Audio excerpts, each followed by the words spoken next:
Assalamualaikum. Nagpakulo ako ng mainit na tubig at saka manok. Tapos, ang pangalan nito ay mandi.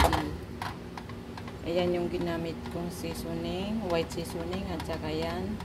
Yan lang nilagay ko at saka onion, isang pirasong onion, kalahating manok ito mga guys. At syempre yung ano ba yan? Coloring foods natin para sa manok, papahid natin mamaya.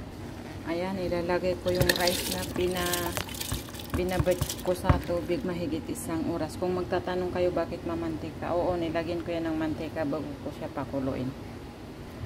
Ayan na nga mga mamsi, nilagay ko yung rice at saka yun, nilagyan ko yun ng coloring foods. Kung makikita nyo may ano yan, uling yan. Papausukan ko kasi yung bigas mamaya. Tapos pinaandar ko din itong oven namin.